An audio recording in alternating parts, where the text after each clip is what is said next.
Vote আগিয়ে আসছে, আমি একটা কথা তোমাদের অনুরোধ করছি, এটা মাথায় রাখবে। দেখবে কি ঠাকুরের নামে গাল দিচ্ছে, ইসলামের নামে গাল দিচ্ছে, আল্লাহর নামে গাল দিচ্ছে, কেউ উত্তেজিত হবে না। সকলে ঐক্যবদ্ধ হিন্দু মুসলমান নির্বিশেষে চাই সেই কুলাঙ্গারের বিরুদ্ধে আমরা মামলা করি। ও হিন্দু বলে আল্লাহকে গাল দিয়েছে, চ ওর ঘরে ঢুকে যাবো, যে ওর বাড়ি, যে ও মুসলমান, ও ঠাকুরকে গাল দিয়েছে, এটা করবেন না। আমাদের মধ্যে সাম্প্রদায়িক বিভেদ ঘটিয়ে রাজনৈতিক বৈতরণী পার করতে চাইবে। আমরা হিন্দু মুসলমান এক ছিলাম, আছি, থাকবো।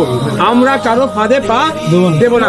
কেউ যদি এই পুরো ধর্ম নিয়ে বিদ্বেষমূলক কথা বলে, আমরা হিন্দু মুসলমান এক হয়ে তার বিরুদ্ধে কি করবো? অভিযোগ করবো। কারা যাবো? ভর্তি লোক যাওয়ার দরকার নেই। 3টে হিন্দু, 3টে মুসলমান, বয়োজ্যেষ্ঠ লোক, কাকা তোমরা যাও তো, কি ওই কুলঙ্গারের বিরুদ্ধে মামলা করে আসো তো। সে ইসলাম সম্পর্ক বা যে মন্তব্য করুক, বা হিন্দু ধর্মের সম্পর্ক, পাড়ায় তোমাদের বয়োজ্যেষ্ঠ লোকেরা আছে, তাদেরকে নিয়ে আমরা কি করব? বুঝিয়ে পাঠাবো। আমরা কেউ উত্তেজিত হব না। থাকবে ওরা রাজনৈতিক কারবারি, তোমার আমার লাশ দেখে, তোমার আমার হিংসা থেকে ওরা ক্ষমতায় বসতে চাইছে, কেউ আবার নতুন করে আসতে চাইছে, আমরাও কাজ হতে দেবো না। মাথায় থাকবে তো সবার।